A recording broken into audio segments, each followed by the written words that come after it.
Today we have as our guest Alberto Capella, former chief of police in Tijuana. Alberto, tell us what other positions you held in Mexico. First of all, thank you, Don Hector, to having me here.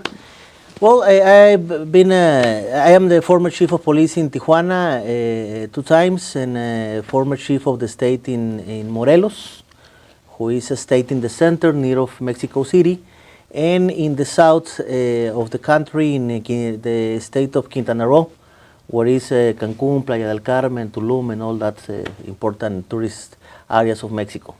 So you have extensive experience as a law enforcement officer in Mexico. Now, one of the things that I want to talk to you about today, Alberto, is, you know, the capture, arrest of El Mayo Zambada. Now, we have 2 theories here. One theory is that he was kidnapped and brought by against his will, by force, by Joaquin Guzman Lopez, son of El Chapo Guzman, and that he was flown in by an American plane. We started his flight plan in Culiacan, then landed in Hermosillo, Sonora, and then from there flew north to New Mexico. I think it was San Marta, New Mexico.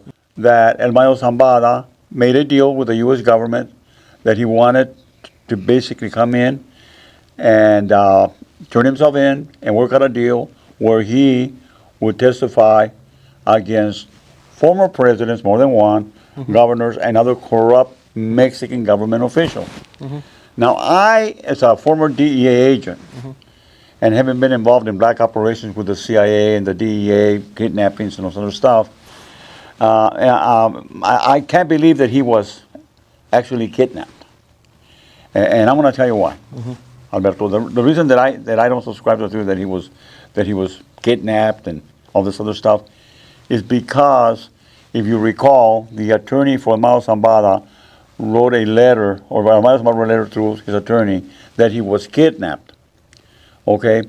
Now, that letter, the same letter, went from El Mayo Zambada's attorney to U.S. Ambassador Ken Salazar, who then took the letter to President of Mexico, López Obrador.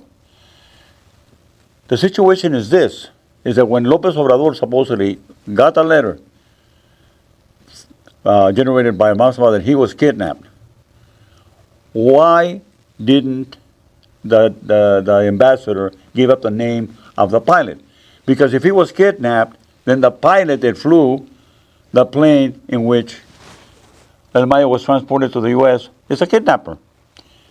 And I know that unless there's something very nebulous there, something very dark, why wouldn't the U.S. say, okay, here's the name of the pilot, go ahead and do what you got to do, get an arrest warrant for kidnapping? Because that is a felony. I know. I kidnapped Dr. Mashine, or had Dr. Mashine kidnapped in the 80s for his involvement in the Camarena murder. And I did have him kidnapped, even though I didn't personally do it myself. I ran the operation to kidnap that doctor, and I brought him to the States.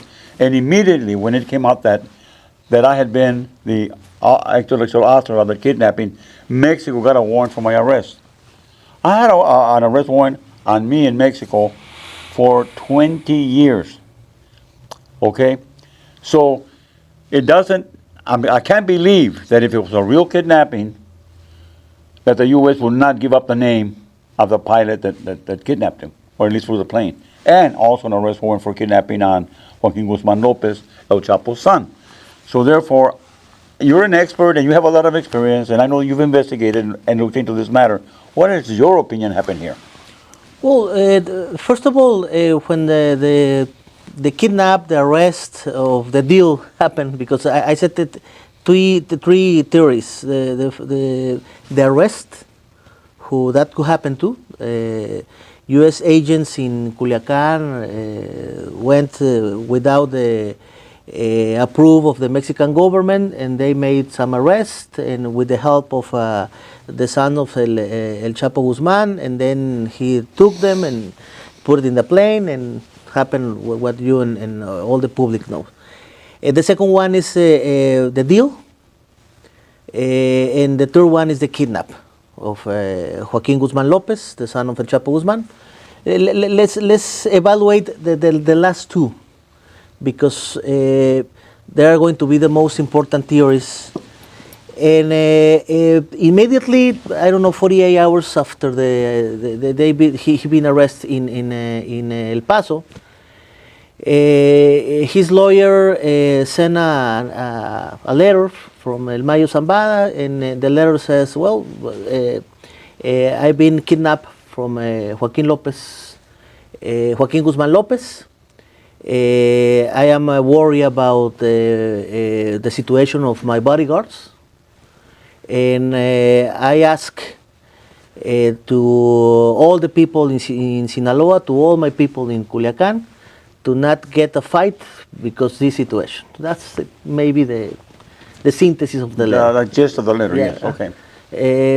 And then a lot of situations happened that the Mexican government, from López Obrador, the federal government, react very bad, like usually.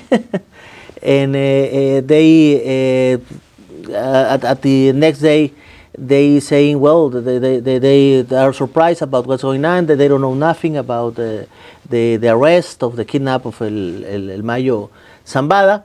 They try to justify what the federal government did in that situation. They, in a very wrong way, they put the names from some people in any airplane who flies from Hermosillo to some place in the United States, giving the names of people who they're never been involved in nothing, and put it in risk not only the life of that people, even the life of the agents, the Mexican agents, the immigration agents who've been in that airport. And they generate, everybody in Mexico, they really don't know what the federal government try to say. No? They have a meeting with the Ken Salazar, the U.S. ambassador in Mexico.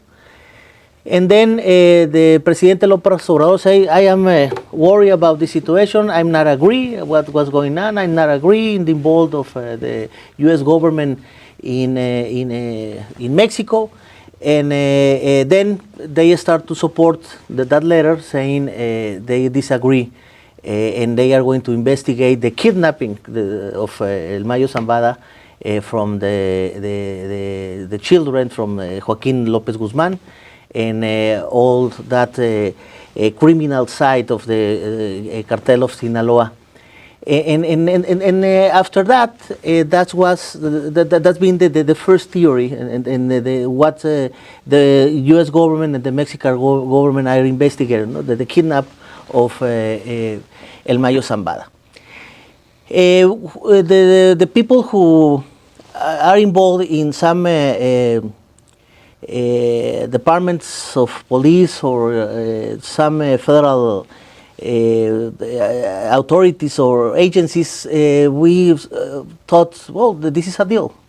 It's impossible that El Mayo Zambada, after 50 years being a success, to not be touched or followed from the authorities, be like the word we say in Mexico, chamaqueado, who I don't know what's the...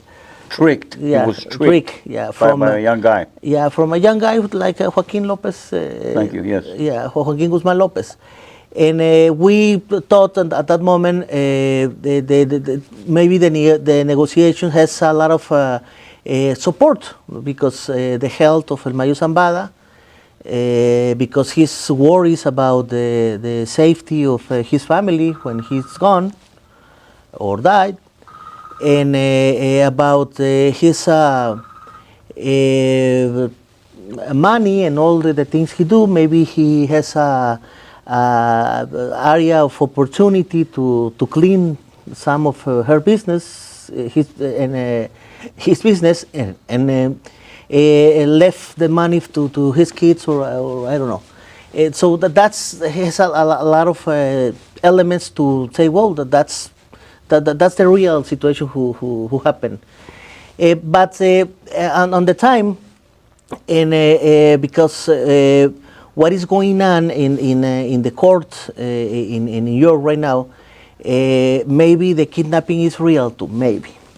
The information that the court and the Justice Department says about maybe we are going to ask to the pena de muerte, Death penalty. the death penalty to against him, maybe is some opportunity to think he's not cooperate and giving the information who the U.S. government wants from the Mexico authorities or the federal government who be in charge from López Obrador.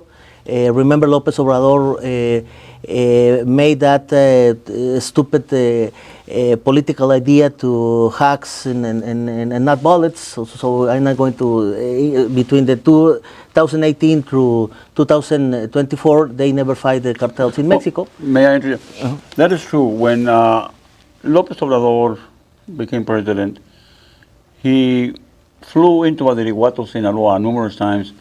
Six right times. after he got the presidency, he became president. And one of the persons that he met there was with the mother of El Chapo Guzman. Not a very smart political move on his behalf. Number two, López Obrador appointed Manuel Barlet Diaz to his cabinet. Manuel Barlet Diaz, having been accused and basically identified as being one of the intellectual authors of the murder of DEA agent Enrique Camarena, why would López Obrador want to bring somebody like that to his cabinet?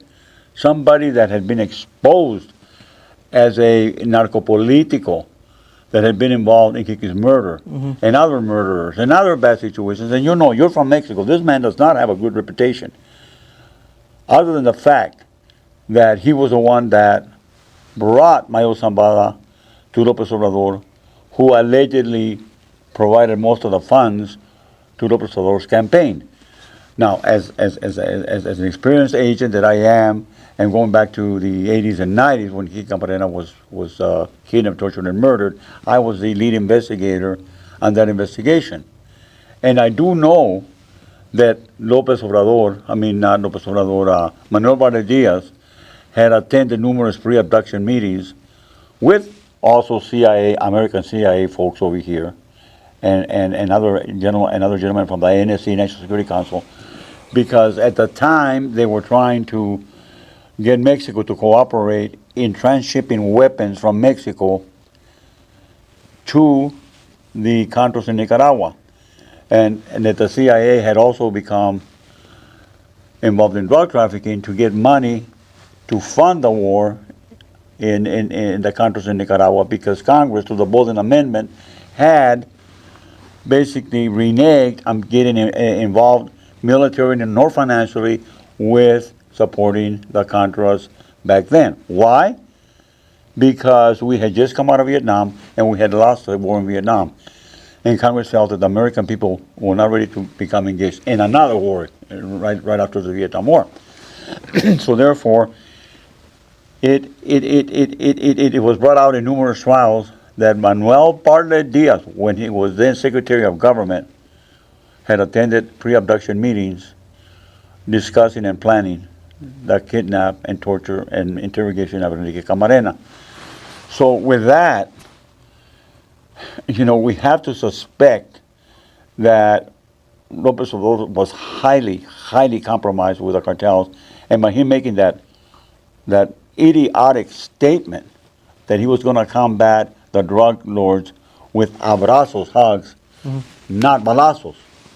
So basically, he told the world, I'm not going to go after these guys. I'm going to hug these guys, referring to the cartel members. Not only that, two the elements to suspicious the situation of the mother of El Chapo Guzman and the hire and put it in the government, Manuel Bartel Diaz. There is a lot, and very important ones.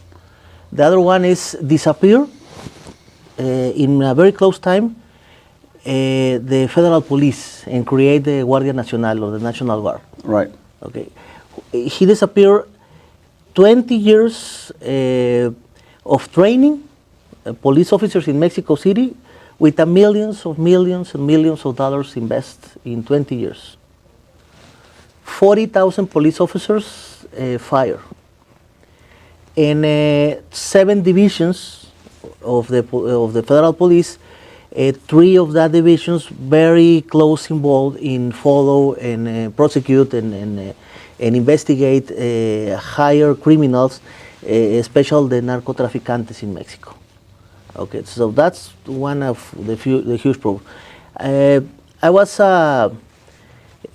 chief of police in Quintana Roo in the first years of the sexenio, or when López Obrador being president, maybe 2-3 years. I saw him sometimes in Quintana Roo, but I know exactly the decisions. When I be chief of police, I said, what the federal government is doing. The other proof is, he said, no more DA, no more FBI, nobody from the United States working here in Mexico. If they try to do something with some official, Mexican official from the state level, municipal, state, or federal level, I have to know what they are doing and who are investigating and who are following. Who criminal they are follow. And he created like a law with the exterior minister, the Secretary of Relaciones Exteriores, who is in charge with the relation with the other countries. And they said, well, FBI, you want to investigate something, you have to tell me first. And you want to talk with some the police of Cancun, I have no first what you are going to do, and I want to know exactly what you talk and what you what's the deal, or what you ask to the Mexican authorities. So that's crazy, it's crazy. Well, it's very frustrating because with the corruption that existed back then and exists now in Mexico, how is the DEA going to protect its methods and sources? Because the laws that López Obrador put in place, as you stated, you have to tell us what information you're developing. You have to tell us who your sources are, your informants. Yeah, it's crazy. It's crazy. Why? Because the DEA and the FBI are not going to do that, because they're going to burn their own sources. And what's going to happen to those sources? They're going to end up dead. I know. They killed 23 of my sources when I was working the Camarena murder case. 23 of my sources were murdered in Mexico. And sometimes our government's stupidity to tell Mexico who our sources were, so they ended up dead. So we learned the hard way. We cannot trust the Mexican government by giving them names of our sources, and also investigations that our sources are bringing to us. DEA and the FBI cannot work down there like that. But you're right, López Obrador passed that law. When I was back in the 80s, we were operational. I mean, we could go with the federales and just go kick that door, let's arrest that guy. We would do that. We were right there with them.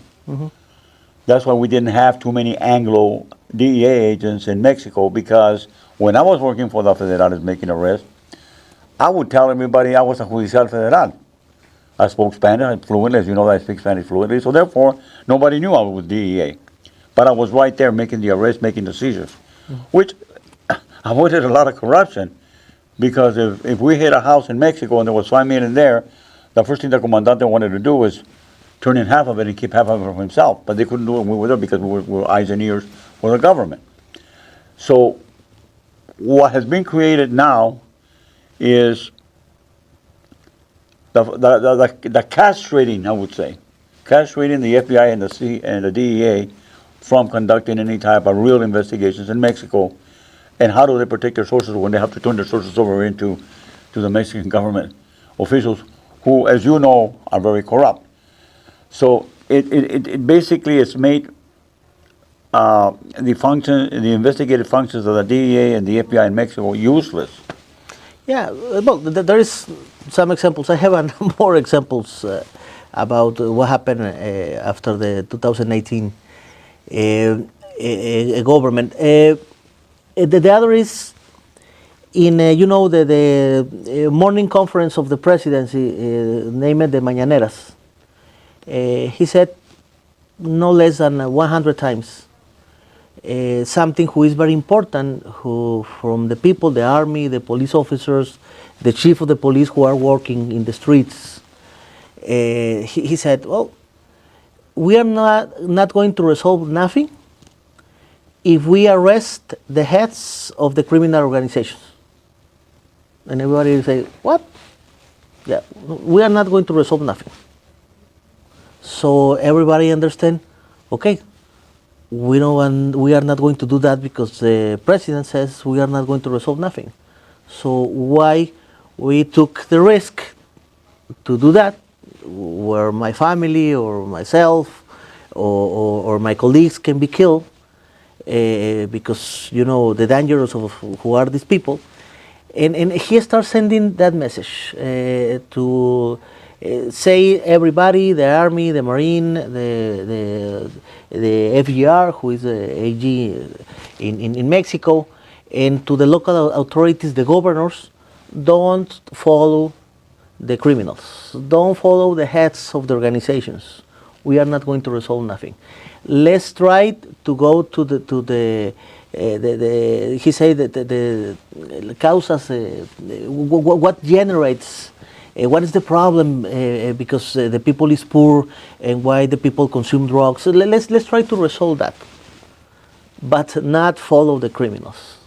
So if some official, some chief of police or some police do that, he's doing, but he has risk, and he's going to pay personally the consequences. Wow. Without the support of the federal government. And that happened, Hector, that happened.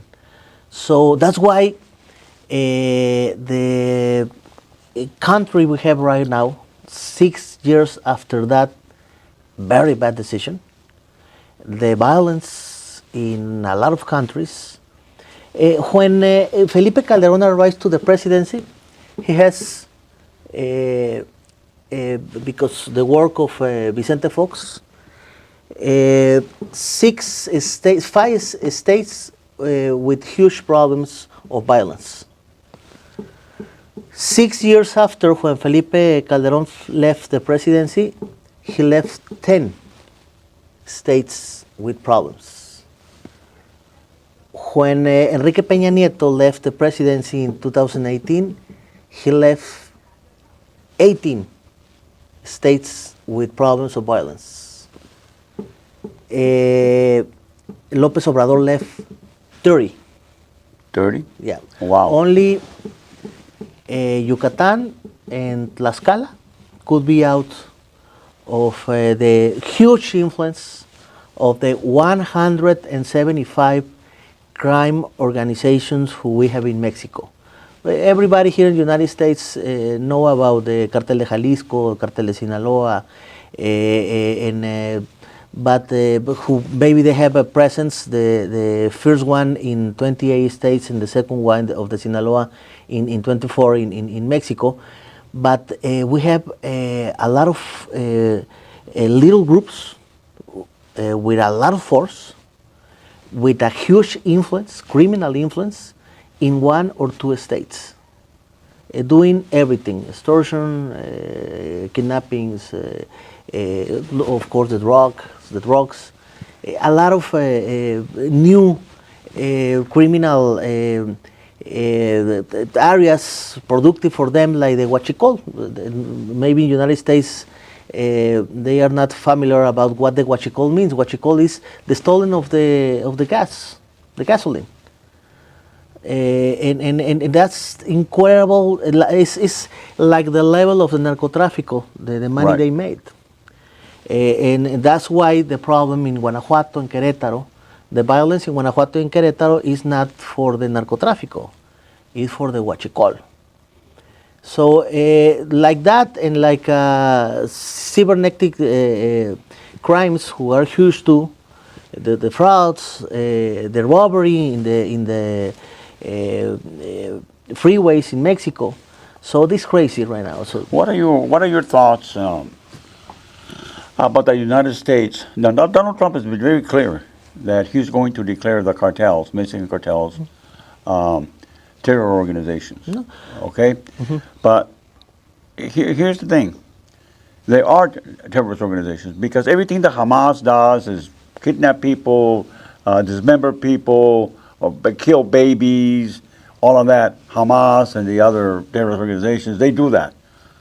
So do the cartels. The cartels do the same thing. They get citizens, they get people, they murder them, they dismember them, they cut them up into little body parts, they decapitate them, and they kill babies too. Remember the incident in 2019 with the Mormons that were traveling from the States to attend a Chihuahua. wedding, Yeah. to attend a wedding in Sonora, Yes. where the cartels intercepted. It was a bunch of women and children. There was no adult males in that convoy that was going to that wedding, and they killed 13 people and they burned 3 babies alive in their baby chairs. That is totally cruel. And Donald Trump at that point went to Lopez Obrador and says, we need to get in there and do war with the cartels. And Lopez Obrador came out of the news and told him, that's exactly what I don't want to do, is create a war. And that's when he came out with a stupid, idiotic statement when he said, I'm going to deal with the cartels with hugs, not balazos. Yeah. That's when he came out with that idiotic comment. Okay, so what is your opinion? Do you think it's time that the United States declare them terrorist organizations and we go in there and just eliminate them? What do you think? No, I think it is time to try to understand the problem with a global view. Attack the Mexican cartels, of course, is important, and maybe in some time it's going to reduce the violence in some areas of Mexico. Maybe. But I ask you the same question, Hector, and this is very important, and maybe that's everybody here in the United States and Mexico, individually, we can do a lot to resolve the problem. But what's the most important situation, because the cartels are very important and powerful in Mexico? The money. And how they do the money? Selling drugs. Who consume the drugs? Here in the United States. And in a part of Mexico too, because in Mexico we have a very important market right now. And I ask you the same, I did it before, is what happens if we close the border between Mexico and the United States and maybe from Canada, and there is no more drugs from the south to the United States, and tomorrow, on in November, there is no drugs anymore here in the United States. What is going to happen here in the United States with the market? What's going to happen? Well, my suggestion is this. One of the things that we are doing wrong in this country is we're too lenient. Now, in the United States, if you go drink alcohol and go out and kill somebody, they charge you with vehicular manslaughter, which is a form of murder, a lower sense of murder. What would be wrong? And we can eliminate that problem that you're just saying here, that if every drug dealer in the country that sold a drug that killed another American or overdosed because of the drugs that this dealer is selling him, if they charge that dealer with homicide, which he could be charged with that because what he sold him was laced with fentanyl or some poisonous drug which causes murder, I think they will solve a lot of that problem here. And also, every foreigner, whether you be Mexican, Colombian, I don't care, Chinese, that you're importing drugs that can kill into this country, when you arrest one of those guys, you give him life or the death penalty and become real strict with it. Because there are countries that are very strict and you don't have this problem. And you're right.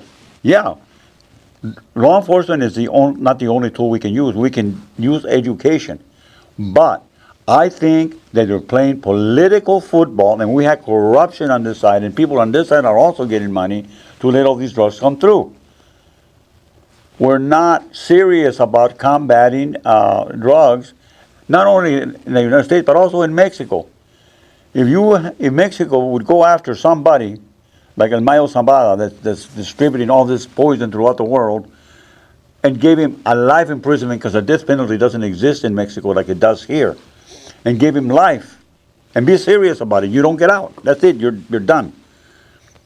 I think we could eliminate it, but we're playing political football with this thing. We're not serious about it. No. Supposedly, drug in the United States, drug abuse is a poor man's vacation. The poor people, they can't afford to go to Hawaii, so what do? You go buy a half ounce of cocaine and take a little trip in their mind. But we need to get serious about it. And I know, because I worked undercover into these cartels, I know the money that they generate. I know how profitable it is. And you're right.